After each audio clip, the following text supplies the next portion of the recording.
conference. Just reminder to turn your cell phones to vibrate off or mute.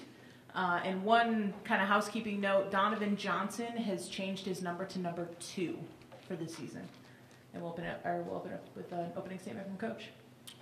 Just so I'll kind of hit on that so I don't forget. The reason is now that we've kind of set our depth charts on offense, defense, and special teams, we had some conflicts, with DeAndre Tompkins on special teams as well as Donovan on special teams, created some problems with that. So that's where that adjustment has come from. Just so you guys are aware for that. Overall, I like where we're at. I think we're healthier than we've ever been at this point. I think we're fresher than we've ever been at this point. That's a combination of modifications that we've made based on feedback from sports science. I think that's also Andy Mutnam and the training staff, I think, has done a fantastic job. We're getting guys back on the field quicker so we can develop them, which has been great.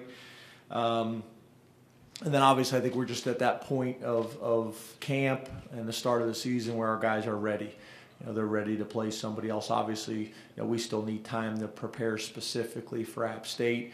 As you know, we always get a head start on these games. We're not going to treat it like a normal game week.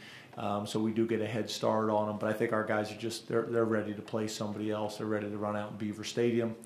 I feel like we got into Beaver Stadium the last 2 years probably the right amount from a practice perspective and from a scrimmage perspective. So that Beaver Stadium is still special, when we go in there, but also hopefully reduce with the youth that we have on our team, hopefully reduce some of that, wide-eyed going in there. Now going in there empty compared to 107,000, which I'm hopeful we can get to. We're close. We're not there yet. But I'm hopeful we can get to by game day. Being able to sell out game 1, against App State would be huge for everybody involved. So I like where we're at. I think it's a tremendous challenge that we got. I think App State, if you look at what they've been able to do in their short time at Division I, has been really remarkable in a lot of ways. 3 bowl games, have won all 3 bowl games. If you look at, I think, their record over the last 45 games, I think they're in the top 6 in the country over their last 45 games. So they've done some really good things. I think they're 36-9 over the last 41 games, and that's with Alabama, Clemson, Ohio State, and Wisconsin in terms of number of wins. You look at some of the teams that they've played, not only in the bowl games but in the regular season. No disrespect to anybody, but they really probably should have beat Wake Forest last year. They lost 20-19. Wake Forest blocked a field goal, a 39-yard field goal, 5 seconds left to go in the game. They had Tennessee beat. Had to go to overtime at Tennessee for Tennessee to beat them 2 years ago. And then obviously everybody is well aware of the Michigan. At that time, I think they were the second 1AA team to ever beat a ranked opponent. So great things. Scott Satterfield has been a part of all those things, the head coach. I got a lot of respect for him and what he's been able to do in his career, not only as an offensive guy in terms of quarterbacks, receivers, a short time as an offensive coordinator, and then becoming the head coach there. He's an alum, so that's special, obviously, for him as well. Statistically, I think we match up pretty well. Offensively, Frank Ponce is the offensive coordinator. They are primarily a pistol spread team, but they're more of a run team. That's kind of who they've been. And obviously we've been impressed with Jalen Moore, the running back.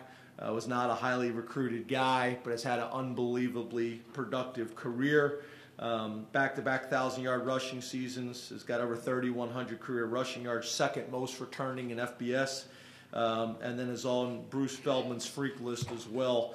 Has run 4.37 in the 40, 38.5-inch vertical jump, 11.1 broad jump, 390-pound bench, 650-pound squat, 350-pound clean. I mean, this guy obviously is a specimen. Was the Sun Belt Offensive Player of the Year, so that'll be challenging.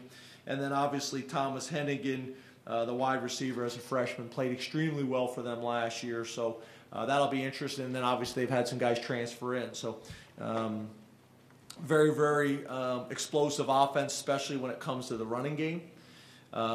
They take probably approach that you guys are similar seeing with us, where they are a check with me at the line of scrimmage team. So I wouldn't necessarily call them a tempo team.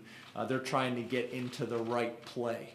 What everybody's trying to do is everybody's trying to hold the chalk last, or I guess you shouldn't use chalk anymore, the dry eraser marker last, so you can get your offense, your defense into the best call based on what the offense or defense is showing.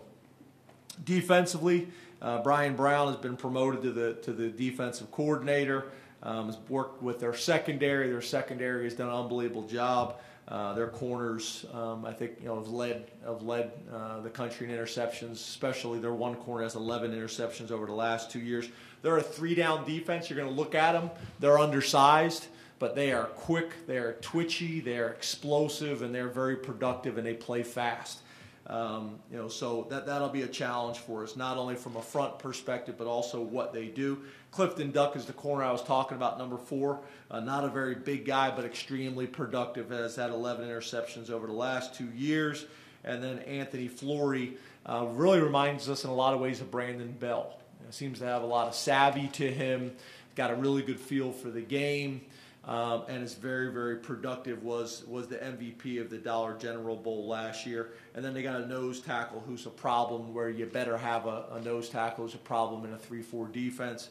Myquan Stout, I think is a perfect name for him, Stout. 6'1", 280 pounds, very, very productive. And then on special teams, I think Coach Holt's done an unbelievable job. They jumped from 128th in the country to 25th. In special teams efficiency. So obviously they've improved there, and we're excited about that challenge. So great opening game one for us in Beaver Stadium. I know our coaches and players are excited to do it. We still got a few more days that we need to kind of clean up some things and get ready for this game so we can go in and play fast and aggressive come Saturday. But I like where we're at. Was it Tuesday? I like where we're at, considering it's Tuesday and we still have a few more days to get ready for, for this opponent. So open up the questions. Start with Rich Scarcella from the Reading Eagle. Good afternoon, James.